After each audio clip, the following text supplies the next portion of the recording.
천하사 천지를 만드신 하나님 아버지를 내가 믿사오며 그 외아들 우리 주 예수 그리스도를 믿사오니 이는 성령으로 잉태하사 동정녀 마리아에게 나시고 본디오 빌라도에게 고난을 받으사 십자가에 못 박혀 죽으시고 장사한 지 사흘 만에 죽은 자 가운데서 다시 살아나시며 하늘에 오르사 전능하신 하나님 우편에 앉아 계시다가 저리로서 산자와 죽은 자를 심판하러 오시리라.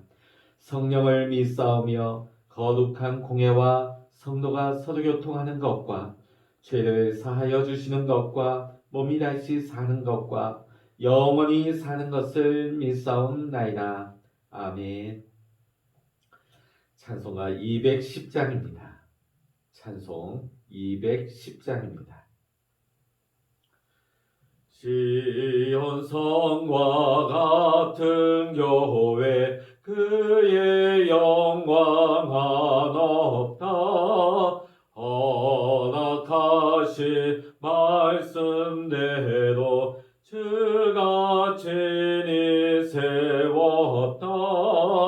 반석 위에 세운 교회 흔들 자가 누구랴. 모든 원수에 워싸도 아무 근심 없도다. 생명샘이 솟아나와 모든 성도 마시니 언제든지 흘러넘쳐 부족함이 없도다. 이런 물이 흘러가니 목마를 자 누구랴. 주의 은혜 풍족하여 넘치고 더 넘친다. 주의 은혜 내가 받아 시온 백성 되는 때 세상 사람 비방해도 주를 찬송하리라. 세상 헛된 모든 영광 아침하게 같으나 주의 자녀 받을 복은 영원 무궁하도다.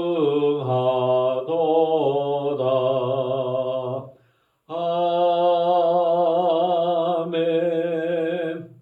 이 시간 우리에게 주시는 하나님의 말씀 구약 역대하 4장입니다. 구약 역대하 4장 1절로부터 마지막 절 22절까지 우리 같이 읽도록 하시겠습니다. 솔로몬이 또 노스로 제단을 만들었으니 길이가 20규빗이요 너비가 20규빗이요 높이가 10규빗이며 또 노스를 부어 바다를 만들었으니 지름이 10규빗이요 그 모양이 둥글며 그 높이는 5규빗이요 주위는 30규빗 길이의 줄을 두를만 하며 그 가장자리 아래에는 돌아가며 소 형상이 있는데 각 규빗에 소가 10마리씩 있어서 바다 주위에 둘렸으니 그 소는 바다를 부어 만들 때에 2줄로 부어 만들었으며 그 바다를 노스에 황소 12마리가 바쳤으니 이 3마리는 북쪽을 향하였고 3마리는 서쪽을 향하였고 3마리는 남쪽을 향하였고 3마리는 동쪽을 향하였으며 바다를 그 위에 놓았고 소의 엉덩이는 다 안으로 향하였으며 바다의 두께는 한 손 너비만 하고 그 둘레는 잔둘레와 같이 백합화의 모양으로 만들었으니 그 바다에는 3,000밧을 담게 했으며 또 물두멍 10개를 만들어 5개는 오른쪽에 두고 5개는 왼쪽에 두어 씻게 하되 번제에 속한 물건을 거기서 씻게 하였으며 그 바다는 제사장들이 씻기 위한 것이더라. 또 규례대로 금으로 등잔대 10개를 만들어 내 전 안에 두었으니 왼쪽에 5개요 오른쪽에 5개이며 또 상 10개를 만들어 내전 안에 두었으니 왼쪽에 5개요 오른쪽에 5개이며 또 금으로 대접 100개를 만들었고 또 제사장의 뜰과 큰 뜰과 뜰문을 만들고 그 문짝에 놋을 입혔고 그 바다는 성전 오른쪽 동남방에 두었더라. 후람이 또 솥과 부삭과 대접을 만들었더라. 이와 같이 후람이 솔로몬 왕을 위하여 하나님의 성전에서 할 일을 마쳤으니 곧 기둥들과 그 기둥 꼭대기에 공 같은 머리 둘과 또 기둥 꼭대기에 공 같은 기둥머리를 가리는 그물 둘과 또 그 그물들을 위하여 만든 각 그물에 2줄씩으로 기둥 위에 공 같은 두머리를 가리는 석류 400개와 또 받침과 받침 위에 물두멍과 한바다와 그 바다 아래의 소 12마리와 솥과 부삭과 고기 갈고리와 여호와의 전의 모든 그릇들이라. 후람의 아버지가 솔로몬 왕을 위하여 빛나는 놋으로 만들 때에 왕이 요단 평지의 숫꽃과 스레다 사이에 진흙에 그것들을 부어 내었더라. 이와 같이 솔로몬이 이 모든 기구를 매우 많이 만들었으므로 그 논무게를 능히 측량할 수 없었더라. 솔로몬이 또 하나님의 전에 모든 기구를 만들었으니 곧 금제단과 진설병 상들과 지성소 앞에서 규례대로 불을 켤 순금 등잔대와 그 등잔이며 또 순수한 금으로 만든 꽃과 등잔과 부젓가락이며 또 순금으로 만든 불집게와 주발과 숟가락과 불 옮기는 그릇이며 또 성전 문 곧 지성소의 문과 내전의 문을 금으로 입혔더라. 아멘. 할렐루야. 오늘도 영상 새벽 기도회로 함께 기도에 참여하시는 우리 모든 믿음의 성도님들, 여러분의 가정과 오늘도 여러분의 삶 위에 하나님의 은혜와 평강, 하나님의 축복이 함께 하시기를 이 새벽 주의 이름으로 간절히 축원합니다. 우리가 새 아파트를 우리가 입주하기 전에 우리는 모델하우스를 먼저 찾아가서 그 집을 살펴보게 되어집니다. 대부분의 모델하우스 가면 참 잘 해놨죠. 자, 그런데 우리가 한번 당황스러울 때가 있습니다. 이제 집이 거의 완공되어서 우리가 입주하기 전에 새 집을 들어가 보게 되면 당황스러운 게 뭐냐면 내가 2년 전에 3년 전에 보았던 모델하우스와 그 분위기가 너무 다른 거예요. 분명히 똑같은 구조의 아파트인데 왜 분위기가 이렇게 다를까? 그 차이는 뭐냐면 모델하우스는 그 안에 그 침실과 마루와 곳곳을 채우고 있는 집의 가구가 아주 고급스러운 가구가 배치가 잘 되어 있기 때문에 그 집이 굉장히 분위기가 살고 멋이 나죠. 자, 그런데 똑같은 집인데도 불구하고 그런 가구가 하나도 없는 횡한 공간에 들어갔을 때는 뭔가 이상한 거예요. 그 집과 전혀 다른 분위기로서 썰렁할 수밖에 없는 그런 경험을 할 때가 있습니다. 그 적재적소에 있어야 할 가구가 있어야만이 침실이 침실다워지고 거실은 거실다워지고 부엌은 부엌다워지는 그런 분위기와 멋이 있게 되는 것입니다. 그 집이 생활 공간과 거주지로서 완벽한 기능을 발휘할 수 있는 것이죠. 오늘 본문은 솔로몬의 새 성전에 비치된 거룩한 기구들에 대하여 설명하고 있는 본문의 말씀이 되겠습니다. 그 성전 안의 기구들은 단지 그 성전을 아름답게만 보이는 것이 아니라 성전 안에서 영적 기능을 제대로 작동시키기 위하여 꼭 필요한 요소들이었습니다. 오늘 우리는 이 시간 솔로몬의 성전에 비치되었던 주요한 기구들이 무엇이 있었는지를 우리는 함께 살펴보면서 오늘날의 우리 교회가 반드시 보유하고 있어야 할 영적 기능이 무엇인지를 함께 이 새벽 함께 상고하고 함께 기도하고자 합니다. 첫 번째, 교회는 십자가 대속의 제단이 있어야 합니다. 오늘 1절의 말씀 보면 솔로몬이 또 놋으로 단을 만들었으니, 여러분, 이 제단은 성전의 기구들 중에 가장 큰 것이었습니다. 그 규모가 보니까 장이 20규빗, 또 광이 20규빗이라 했는데 이것은 9m가 좀 더 되는 큰 사이즈가 되는 것이죠. 그 넓이만 계산해 보면 지성소의 그 방 사이즈와 같을 정도니까 그 크기를 가늠할 수가 있습니다. 높이는 10규빗 정도 되니까요.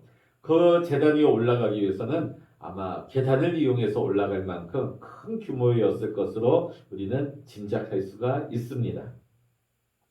이 노제단의 기능은 무엇이었을까요? 그 제단에서 번제를 비롯한 여러 가지 제물들을 하나님 앞에 바치기 위한 단인 것이죠. 이 제단이 성전에 들어서자마자 제일 먼저 큼지막하게 보이도록 설치되어 있었다는 것입니다. 누구든지 성전에 들어가기만 하면 맨 먼저 보게 되는 것이 이 놋제단이었다는 것입니다. 자, 이게 누구나 보이는 곳에 설치되어 있었던 이유는 오직 희생 제물을 통해서만 사람이 하나님 앞에 나아갈 수 있음을 상징적으로 알려주기 위해서입니다. 하나님 앞에 드리는 제사에는 여러 가지 종류가 있었지만 그 중에서도 이 속죄제는 각 개인이 지은 죄를 인하여 희생 제물을 바치면서 하나님 앞에 드리는 제사였습니다. 거룩하신 하나님 앞에 나아갈 때에 사람은 먼저 자신의 죄부터 깨끗이 사함을 받아야만 했던 것입니다. 물론 오늘날 우리 교회는 이런 제단도 없고 더 이상의 희생제물도 없습니다. 그 이유는 뭘까요? 예수 그리스도께서 친히 십자가의 제단에서 당신의 몸을 희생제물로 바치셨기 때문입니다. 예수님께서 자신의 피로 값주시고 자신의 몸으로 세워주신 이 교회에 우리가 나올 때마다 먼저 이 십자가 대속의 제단을 통하여서 각자의 속죄제를 드릴 줄 아는 우리 믿음의 성도님들이 다 되시기를 주의 이름으로 간절히 축원합니다. 두 번째, 교회는 성별을 위한 바다가 있어야 합니다. 오늘 바다라고 번역된 말은 큰 물통입니다.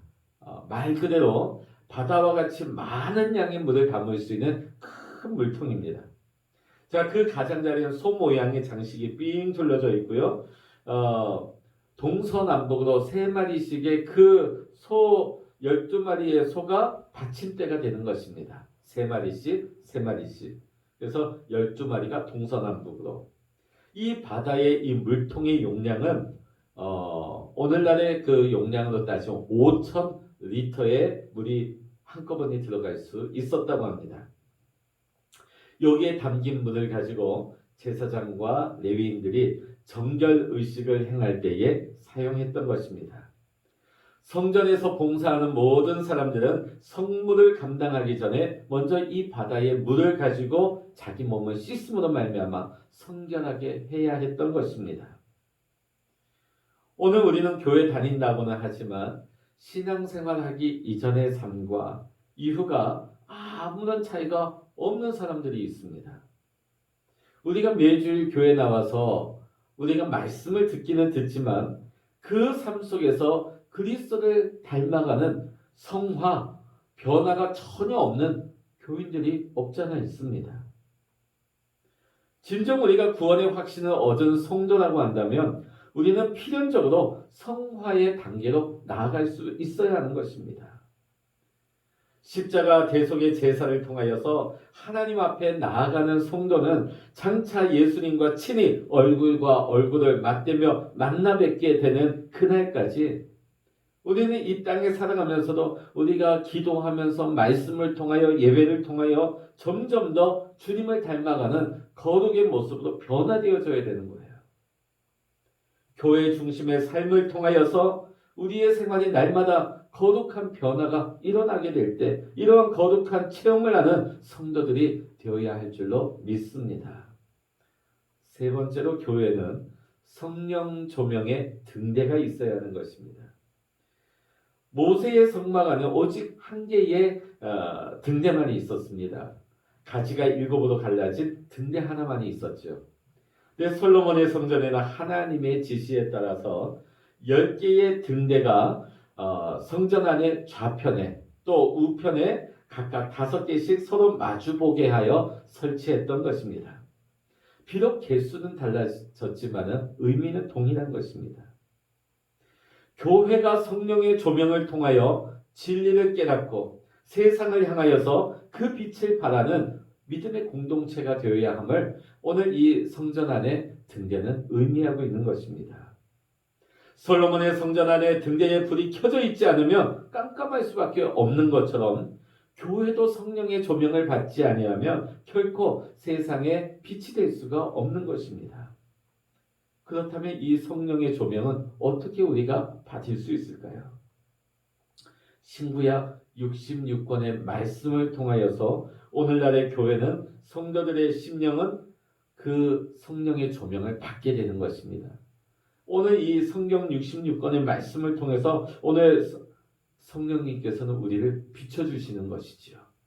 우리는 말씀을 볼 때마다 내 안에 있는 허물과 죄를 발견하게 되고 하나님의 뜻을 발견하게 되어지고 날마다 말씀에 의지하여 우리가 기도하게 되는 것이죠.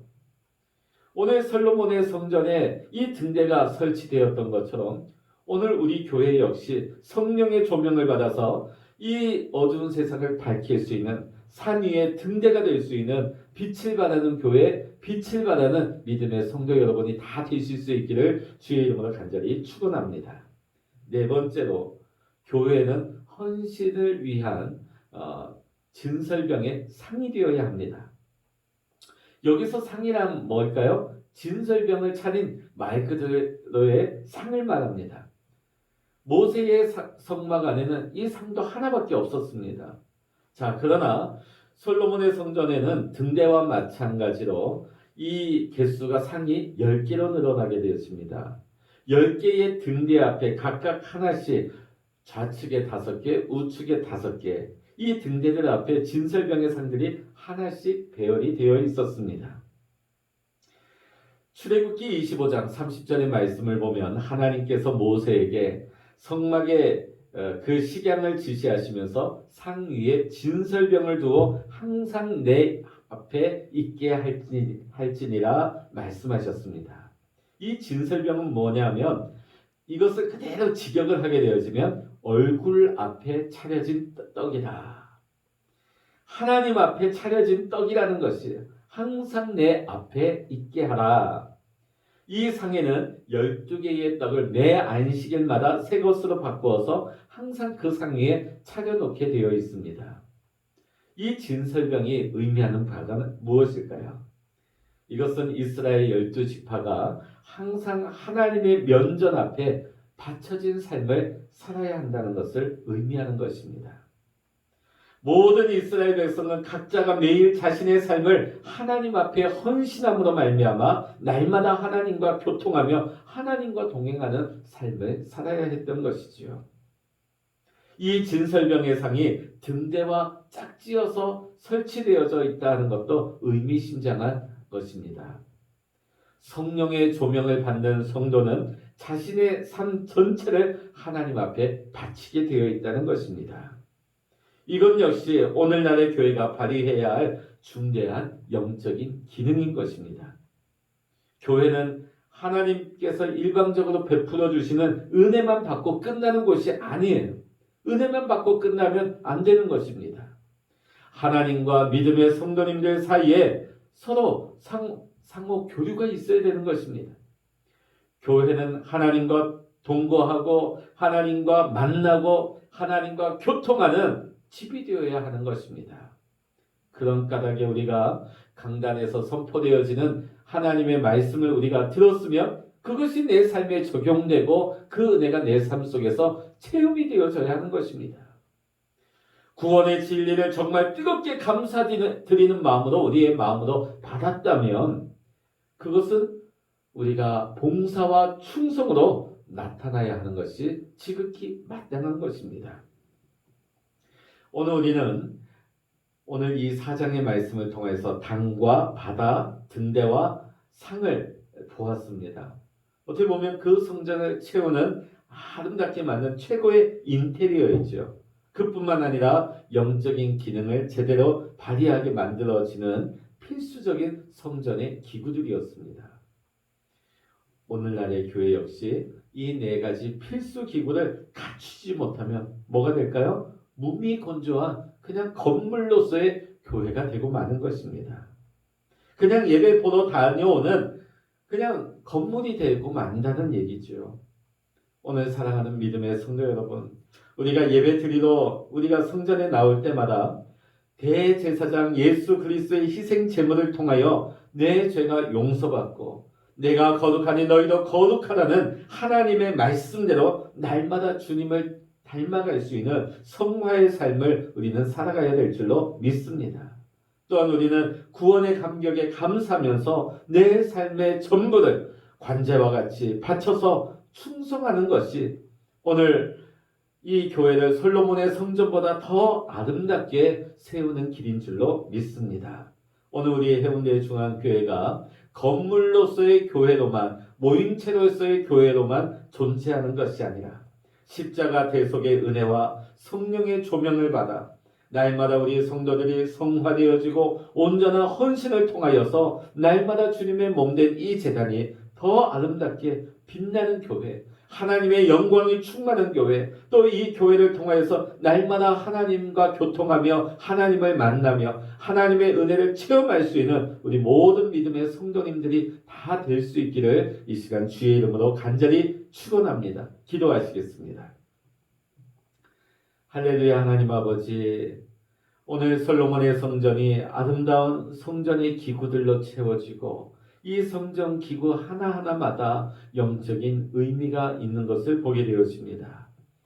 하나님 아버지, 오늘 우리 성전이 건물로서의 교회로만 끝나지 말게 하시고 단순히 우리가 한 시간 머물렀다 돌아가는 그런 예배 장소로서만 끝나는 것이 아니라 하나님 이곳에서 날마다 십자가 대속의 은혜를 체험하게 하시고 날마다 하나님과 교통하며 하나님을 만나며 하나님 아버지 이곳에서 우리가 성령의 조명 아래서 하나님의 진리의 말씀을 깨달아 알게 하시고 하나님 날마다 우리가 거룩한 성전을 통하여서 하나님 우리의 삶이 날마다 성화되어지고 하나님의 은혜를 체험할 수 있는 변화의 삶을 살아갈 수 있는 우리가 이 빛을 하나님의 이 구원의 빛을 세상을 향하여 증거할 수 있는 빛된 교회 또 빛된 우리 성도들의 삶이 다 될 수 있도록 주님 축복하여 주시옵소서. 이 새벽에도 우리가 기도할 때에 비록 골방이지만 하나님이 임재하여 주시고 하나님 하늘의 은혜를 내려 주시고 하나님 크고 놀라운 비밀한 일들을 하나님 우리에게 알려주사 오늘도 하나님과 동행하며 하나님의 뜻 가운데 살아갈 수 있는 오늘도 하나님의 영광 가운데 살아갈 수 있는 우리 모두의 삶이 될 수 있도록 우리 주님 축복하여 주시옵소서. 모든 감사와 영광을 주님께 올려드리며 우리 주 예수 그리스도의 이름으로 간절히 기도하옵나이다. 아멘. 찬양하라 내 영혼아, 찬양하라 내 영혼아, 내 속에 있는 것들아 다 찬양하라. 기도하라 내 영혼아, 기도하라 내 영혼아, 내 속에 있는 것들아 다 기도하라. 주여 일창을 합심하여 기도하십니다. 주여